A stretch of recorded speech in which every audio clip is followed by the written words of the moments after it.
The time is at hand.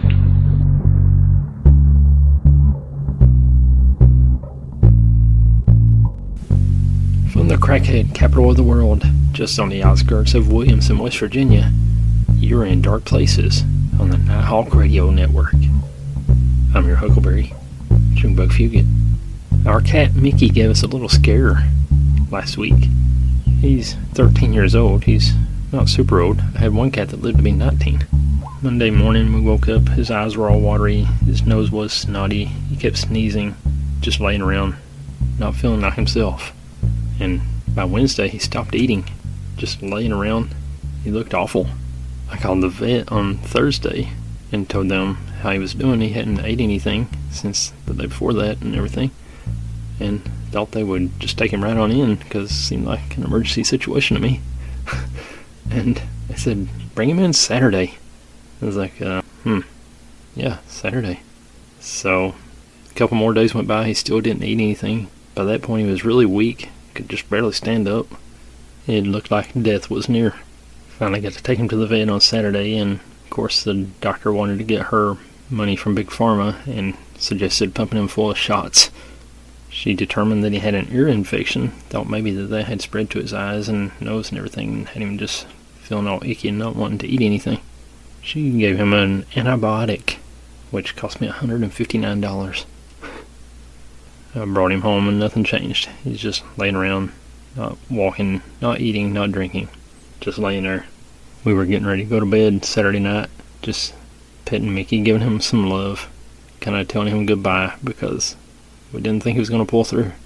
And I was just sitting there kind of petting him with my eyes closed, praying for him. And all of a sudden, he stood up, walked over to his food bowl and started eating. And we've got 5 cats now, by the way. We took in 2 new kittens that someone dumped off in front of our house. Did I talk about that before?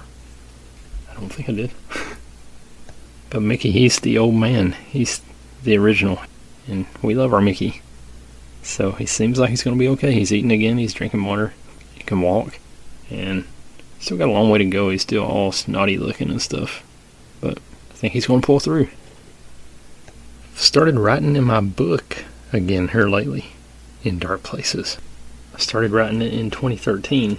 I wrote the first 3 chapters and didn't touch it again until like a month ago or so.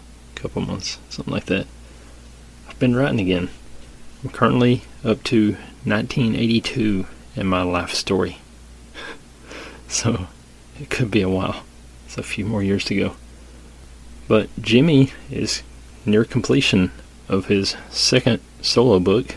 His 3rd book when you count Phantom Messages with Bill Hall. And here's Jimmy right now telling us how he came up with the title for his book, Lights Out. Hello, In Dark Places listeners. Let me tell you something. My book 3 is all done, just working on the cover, and ready to submit. But I wrote a little introduction, and I got to smooth it out a little bit, but this is the basic idea. And I'm explaining, because I'm a little nerd, I like explaining things that nobody else cares about. But I'm going to tell you how I settled on the new title. Alright, so this is what I have so far. I'm going to smooth it out. This book brings together a mix of my personal experiences, investigations, and stories, along with some of the most unforgettable stories shared by guests on my radio show, The Haunted Chronicles, as well as other urban legends that continue to fascinate me. This book has gone through many title changes, and I want to share with you how I landed on Lights Out. After Art Bell retired, I searched the internet so I could listen to old art shows. YouTube began suggesting videos for me. CBS Radio Mystery Theater, The Shadow, Suspense Theater, The Late Late Radio Show, and finally, Lights Out Theater. And YouTube was correct. Old-time radio shows remain a part of my bedtime ritual, transporting me to another era. There's something magical about the theater of the mind, where the story unfolds solely through sound, letting your imagination run wild, bringing the characters to life in ways that feel uniquely personal. I began listening to my first episode of Lights Out Theater This is years ago. I was listening on my computer in my little basement office before work, so sometime between 2 and 3 a.m., and the show began with the narrator saying, "Lights out, everybody." It's creepy enough. Followed by repeated gong sounds. Next, the narrator said in a slow, creepy, hypnotic voice, "It is..." Now, it was at this point something inside of me was triggered, and I recited out loud in perfect sync the next 4 words right along with the narrator. "Later than you think." Of course, I knew no one was around, but I still looked around the room and was hoping someone would be a witness to this, because I thought to myself, no one's ever going to believe this. I have never even heard of, let alone listened to, an episode of Lights Out Theater. How could I have known the intro?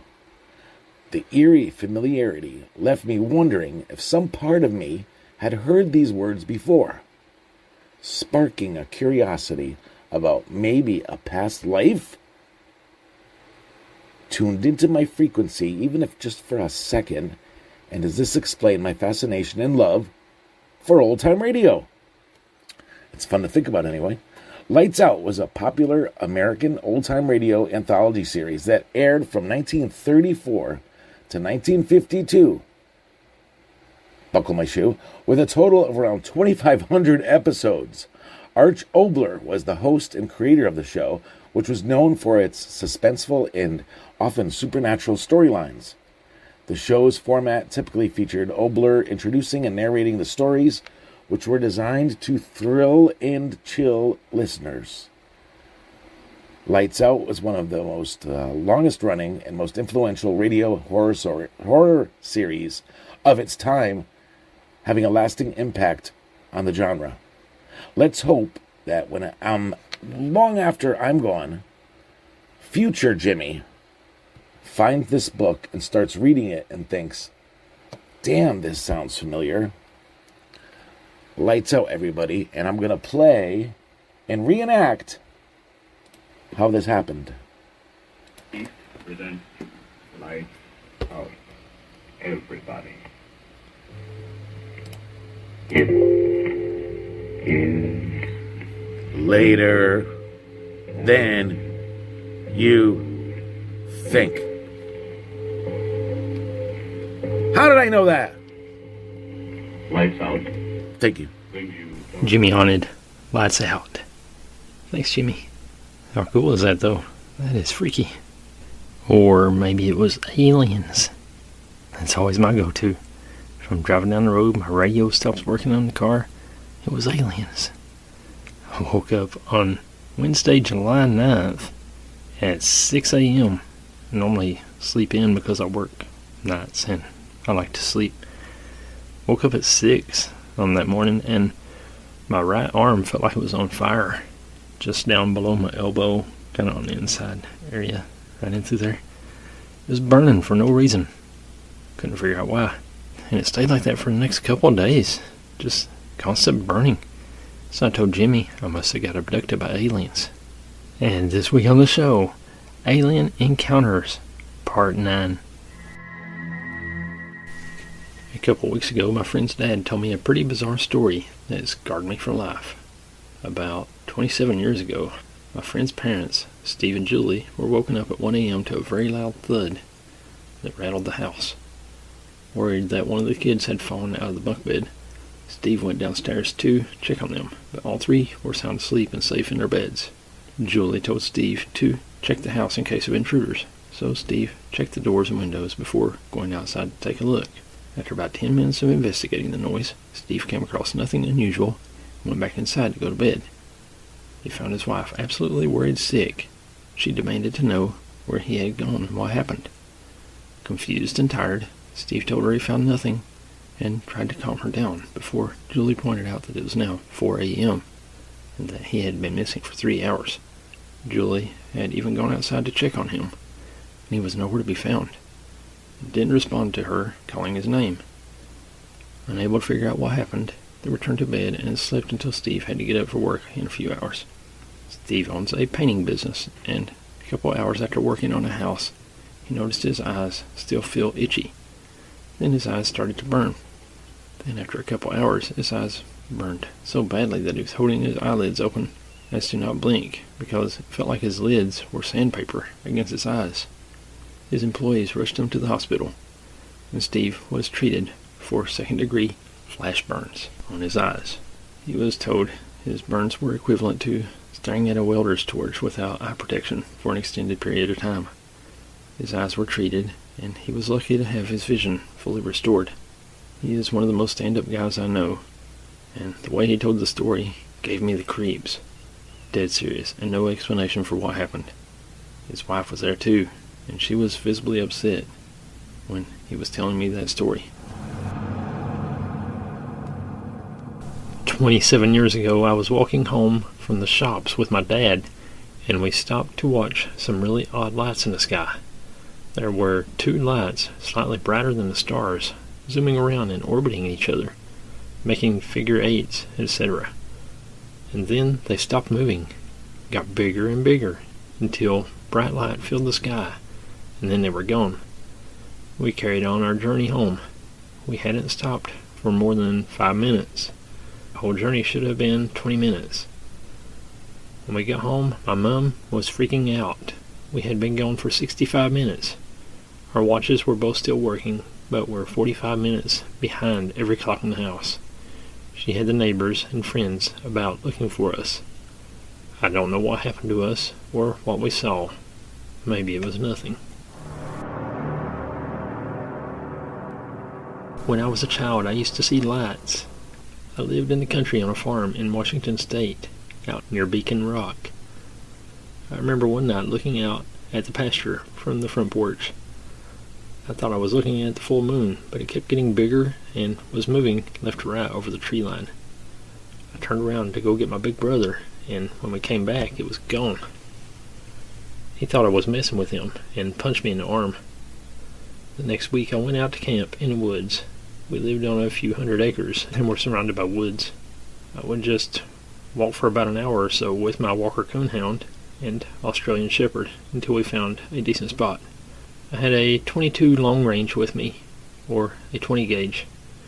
We had settled on a beautiful clearing by a small creek and set up camp. I remember it started to get dark, and we were starting a fire. The dogs started acting strange and getting loud. My walker starts baying loudly. The next thing I know, I'm in my tent and it's super early morning. The tent is halfway open. The birds haven't even started yet. The fire is completely out and my walker is gone. My Australian Shepherd is outside of my tent, whining. I had this really bad feeling and knew something wasn't right. I got up and puked next to the tent. I still had my clothes on, but my boots were on the wrong feet. I took them off to correct it, and I noticed my socks were wet. I became terrified. This was a new feeling in the woods for me. I was about 11 years old and had been in the woods most of my life. I had never had a feeling like this before. I grabbed my .22 and took off, leaving the tent and everything else I had brought. I sprinted home through the woods and was absolutely relieved when I broke through the pasture. That dog and I never stopped running. When I got home, my mom was waiting for me and snatched me up. She was crying and said my dad and my brothers were out looking for me. She told me that Buddy, my walker, had come home around 11 p.m. that night and was baying. That dog never left my side since I got him as a pup, so they knew something wasn't right. She went out to our old red Suburban and started laying on the horn to signal my dad that I had made it home. Cell phones wouldn't become a thing for another 7 or 8 years. And weren't those simpler times? Don't you miss the days when there were no cell phones? Yeah. I told her what happened, and she kind of shook it off. Nobody really thought anything about it. A few days later, I had just gotten out of the shower. I had this weird habit of chewing on my toenails. I wouldn't embarrass myself publicly like this if it wasn't important to the story. I was going to town on the right foot and noticed 2 little punctures on my right ankle. It almost looked like a snake bite. It was very small and red. I instantly thought about that night in the woods and that missing time. Something else was strange. It matched an identical set on my left foot. Same location. They had showed up when I was 5 or 6. My mom had found me outside by the mailbox, sleepwalking one night around 10 p.m. No one was sure how I snuck out of the house. This is my story, believe it or not. We believe you.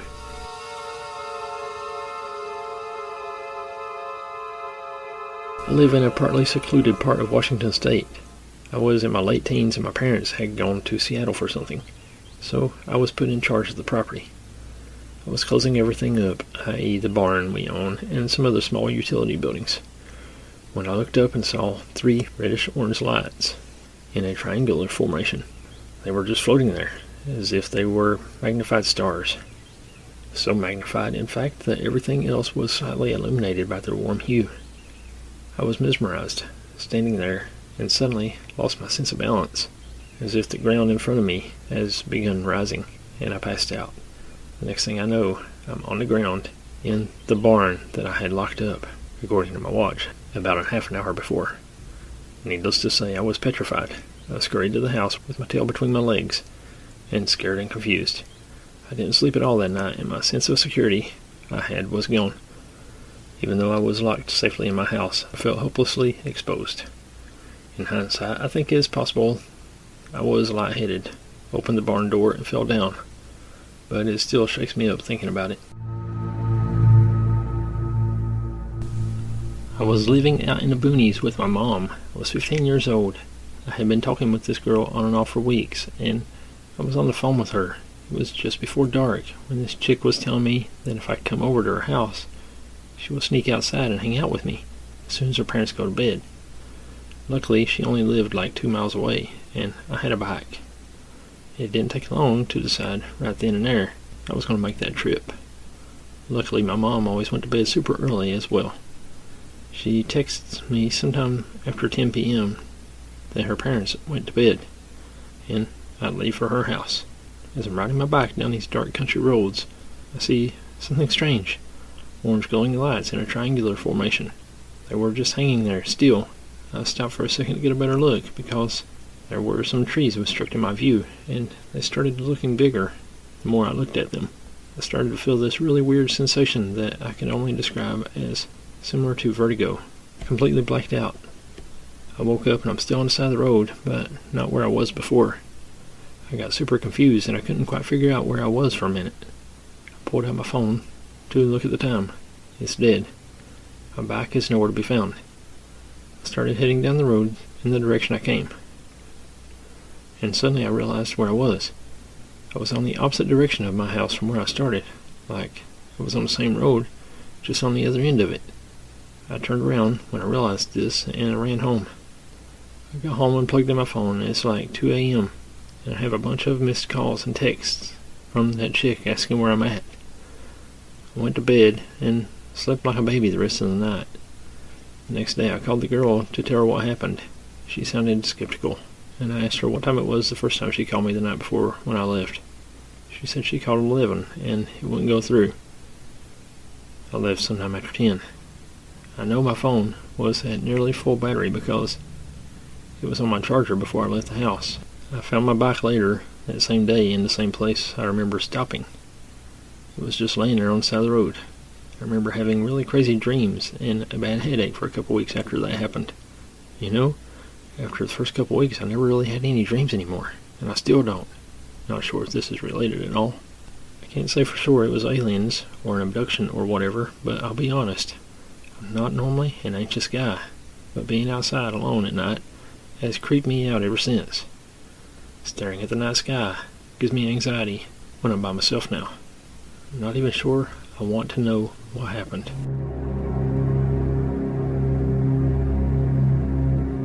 I'm not sure I believe this to be what happened anymore, but I certainly believed it as a kid. When I was about 7, my parents and I briefly lived in an apartment in Chicago next door to my dad's old house. For whatever reason, on this night we all slept on the living room floor, me in between my parents. Sometime in the middle of the night I woke up and was entranced by an orange glow out one of the windows. We were on the second floor. I wandered the 5 or 10 feet over to look at it, and looked out what I saw to believe the house next door completely gone, and a spacecraft in its place over an empty lot. I remember just standing there and staring in disbelief, feeling as though I couldn't move an inch. And it must have felt like I was there for ages, and then, bam, I woke up back between my parents. So it was a dream, you'd think, except immediately after waking up I rolled over and puked my brains out. I wasn't sick, and I don't throw up unless there's a serious stomach virus going on. So it was for an undetermined reason. I won't sit here and claim that I was actually abducted.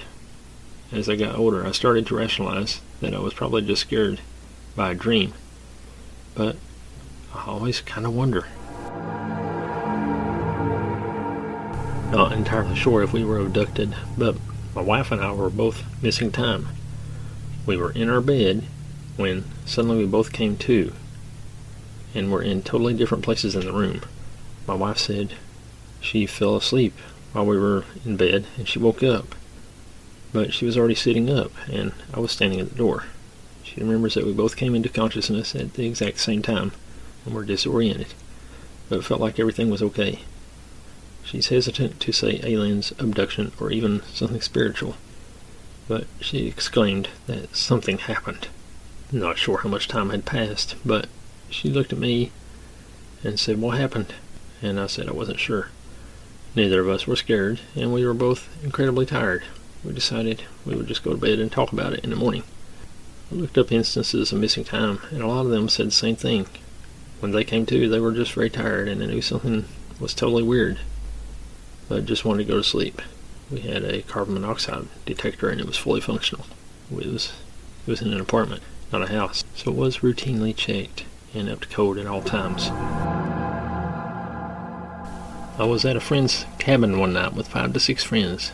It was late at night, and we were all hypnotized for about 15 to 20 minutes looking at these 3 dancing lights above the hill across the lake. There was a shooting star went across the sky, and it lit up everything, almost as bright as day. We all ran into the cabin. When looking back at it, I get a strange feeling thinking of how we don't have much memories to recollect after we went inside, deciding to just fall asleep right away instead of talking about what we just saw. Some of my friends, old friends, get upset if I bring up what we saw, let alone our actions after. I have no idea what it was. All I know is seeing those lights was an amazing experience. It really opened my eyes and mind to a much larger world than I saw before. I was about 15 at the time. I was at my grandparents' house with my parents and my sister. We were about to eat dinner that my grandma had made before I left to use the bathroom. My grandma is an immigrant from the Caribbean, and she always leaves her bathroom window open. It's a mix of being really frugal and just the island custom of leaving windows open for a breeze. I found it very uncomfortable to pee in there with the window open, so I was on high alert, looking through it when I had to. I was peeing when I heard a noise that I honestly could never explain with words. I guess you'd call it a high-pitched grating. Either way, it was a strange sound, and the strangest thing about it was that it sounded like it was coming from my own head. It must have been a second later that I saw a blinding light, and then everything went black, like an instant sleep. It felt like a moment later, I was back in the dining room with my family. We were sitting around at the table, dirty plates in front of them. There was a dirty plate in front of me. I was sitting with them. I had eaten, ? They were talking casually, in that transition between dinner and saying goodbye to go. They were talking to me about my soccer team, and the conversation felt like we had been talking about it for a while. I could hardly speak, but no one noticed. We drove home, and I went directly to sleep. I was so tired. The next morning, I thought about it. I tried to figure out what it was, but it felt so overwhelming to do so that I just decided it was best not to. Something happened. I just have no idea what it was. I guess I honestly don't even want to know what it was at this point because it never happened again, and I'm okay with that. I never told anyone this story before because I never thought they would believe me. We believe you. I was home alone one evening and had gone to sleep for the night. I live with my S.O. and 2 indoor cats. I don't know what S.O. is. but she was out of state traveling for business. I woke up in the middle of the night, wasn't sure what time it was, but it was completely dark because my body was freezing cold. I actually like it cool when I sleep and usually have the temperature around 70 degrees or colder since I live in central Texas. But this was different. I was ice cold and wrapped in blankets. It was in the middle of summer, so evenings aren't cold.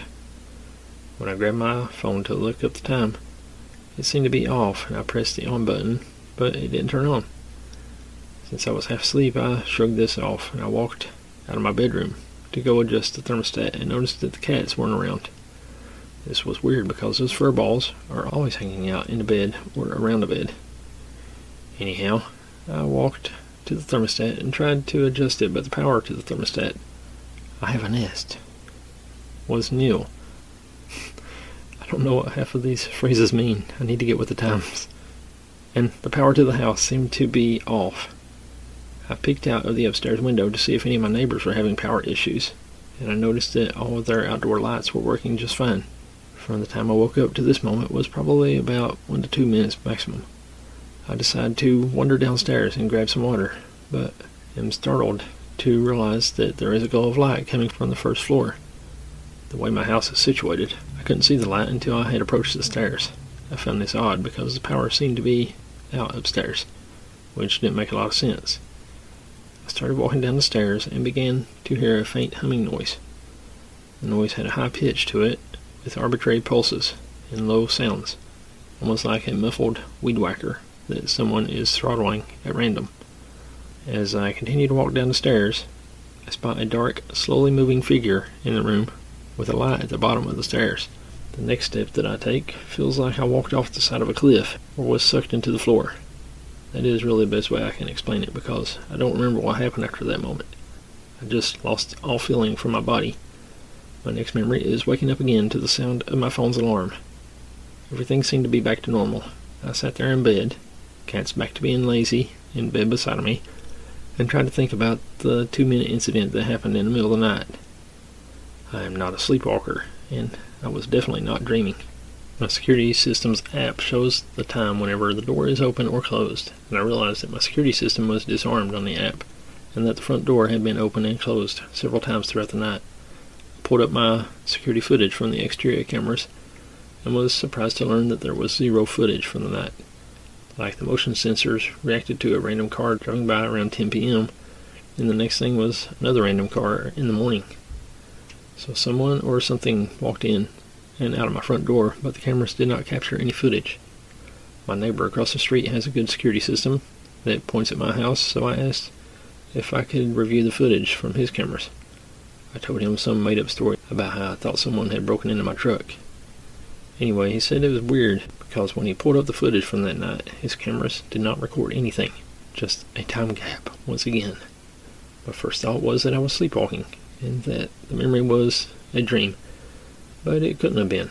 When I looked out the window in the middle of the night, I distinctly recall a red pickup truck parked the wrong direction in front of the neighbor's house. I always notice when cars are parked left wheel to the curb because I've gotten a ticket for this in the past.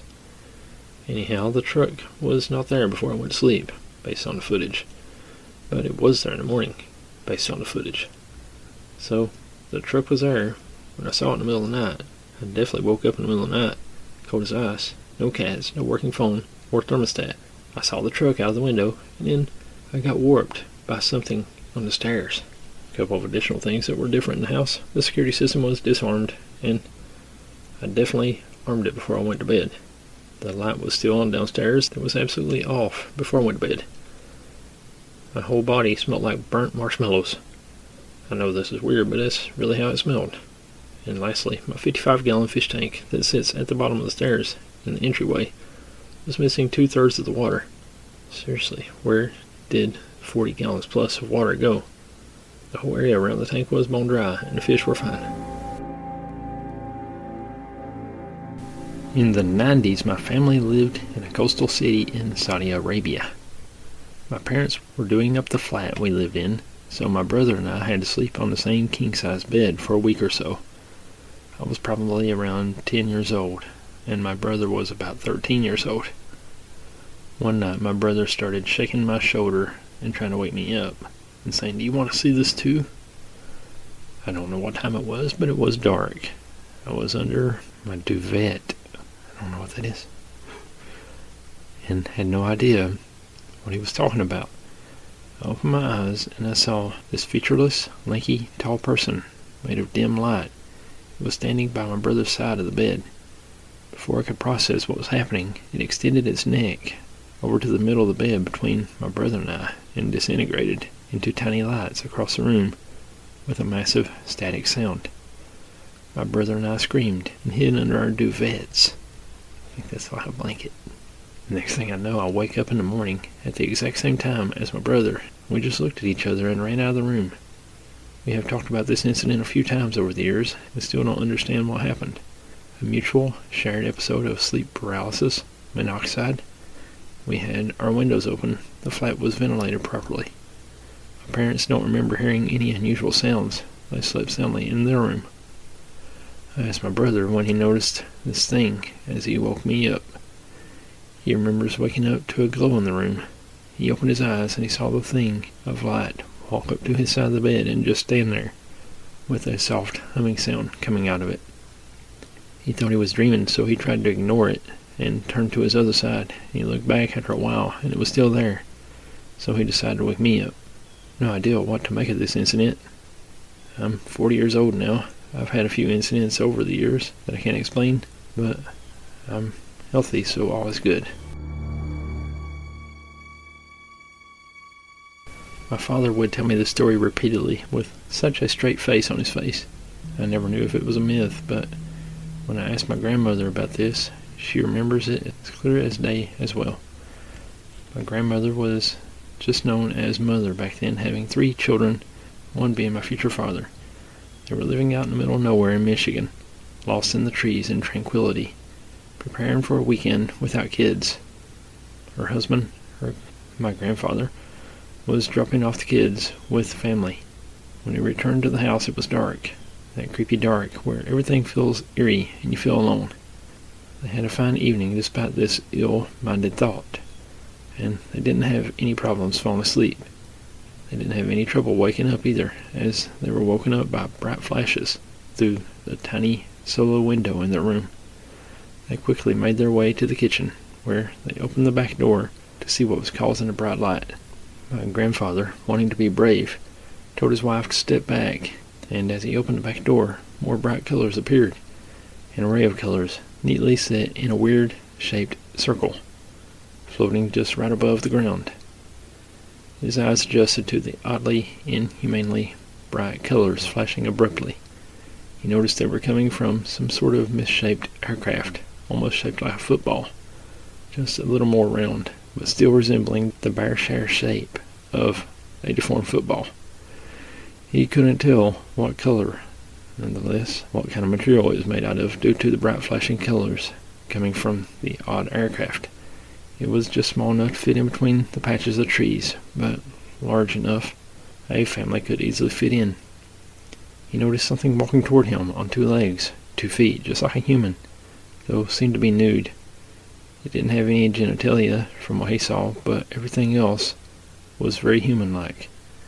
The head was elongated, eyes bulged, but could probably pass as a deformed human. The creature walked up to him and brought out his hand, like a wave, but instead of moving back and forth, making a wave motion, his hand was still, as if he was wanting to high-five. Not knowing what to do, my grandfather stood there until he noticed my grandmother had joined him outside and was witnessing this thing as well. Seeing her face made him realize they weren't dreaming.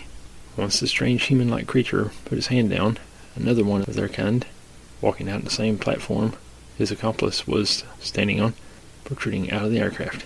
He was holding up what seemed to be some sort of flat substance. The original creature took it and began offering it to my grandparents.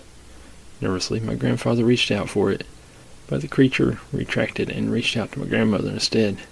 She looked at her husband wearily if she should accept the mystery gift, but finally did. It seemed to be squishy, round, like a pancake but larger. The creatures brought out another pancake substance for themselves and began eating it. They looked at my grandparents, waiting for them to eat it as well. Without thinking, they both tore off a piece of it and ate it, realizing it must have been made of some type of wheat or grain. Not one they had seen here on Earth, a different odd grain from wherever these creatures were from. After they saw my grandparents try their pancake, they have another steel wave and retreated into their aircraft. The platform disappeared with them, and the flashing colors started to fade in the sky. I always asked, what did they do with the pancake? Did they give it to the government? Report it at all? Both my dad and my grandmother said back then it would have been hard to report something without everyone thinking they were crazy. I never got to meet my grandfather to hear his side of the story, but I have this weird gut feeling that they weren't telling a myth. Pancakes. Go.